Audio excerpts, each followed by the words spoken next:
Could we spend a few more moments speaking about the company itself? I think you prepared some slides that you want to share with us. Sure. I mean, SAP, obviously many people will have heard of SAP or roughly seen the logo or even worked hands-on in some of their internships with SAP. And sometimes these days people sort of always catalog SAP as ERP. That's our backbone, basically. You know, you think of a company and you think of the backbone, and SAP is ERP. So yes, we're the global leaders in SAP, which is, in ERP, which is Enterprise Resource Planning, which is the backbone, forms the backbone of many of today's, I think 73% of today's global companies operate on SAP systems. So this is the back end, which companies have spent tens, if not hundreds of millions of pounds on in the last decades, getting their systems, whether it be in supply chain, connecting up to forecasting, connecting up to finance, etc. That's basically our bank account.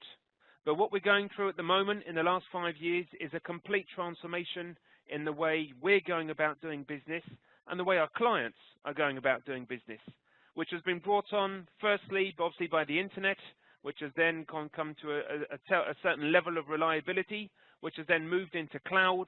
And the cloud now is the way business is done. It's not a new technology. It's not a new way of doing things. It's the way business is done nowadays. Now, our vision for the future and the current SAP strategy is basically in 3 pillars, no more than 3. So complex organization, and we've whittled down the whole organization to 3 things.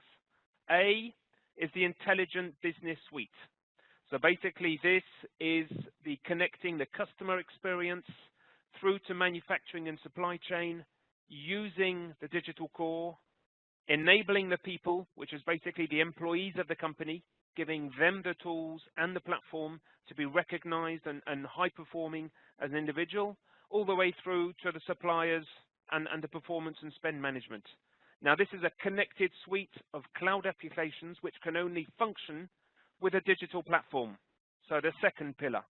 And the second pillar, the digital platform, is basically HANA, which is SAP Innovation Technology, which first came around sort of 2008, 2010, and has now been so developed, and we've invested so much money into developing this platform that it's now going to become the digital hub of the performing applications on top. And the third pillar, which we mustn't forget, which is very hard sometimes for external people to understand and to get a vision on, is intelligent technologies. What does this mean? In here at SAP, we talk about SAP Leonardo. What is this? Leonardo was an amazing painter, but outside of that, and also philosopher. But outside of this, Leonardo is creativity. So basically, it's bringing in machine learning, it's bringing in artificial intelligence, it's bringing all sorts of sort of robotics into the way companies and our clients run their business operations.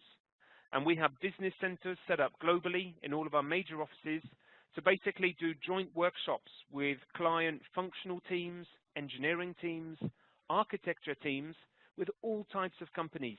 And we'll bring them into our offices, not only 3 people, sometimes 30 people, and we'll sit them down and we'll do design thinking. We'll sort of put post-its all over the huge walls. We'll be bringing in consulting firms who know their business inside out, and they'll be working and collaborating with our architects, our developers, and even our business consultants to try and identify the business pain which the client is going through, identify their journey to get to optimal digital performance, and basically sometimes change their whole business model. And this is innovation. This is what's happening basically in today's environment.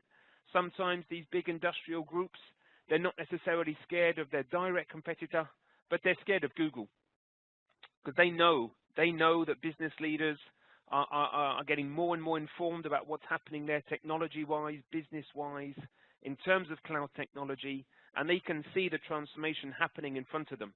I mean, we all have the consumer experience, and we all know the huge consumer companies, right, which have changed our world upside down, you know, without mentioning the Ubers, the Amazons, etc. We all use them daily. Now, this is also happening on the business side. Business applications are totally transforming the way these big companies are operating. So some of them are doing a big bang. They're just saying, right, we're going digital. Here's a 5-year plan. It's going global.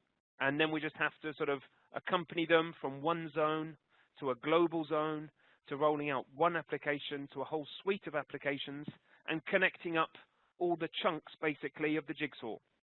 And other companies, notably banking sector and also the public sector, of course, the governments, are going, more sort of step-by-step process. So as there's been a few scandals around data security and around other sort of, reliability of cloud platforms.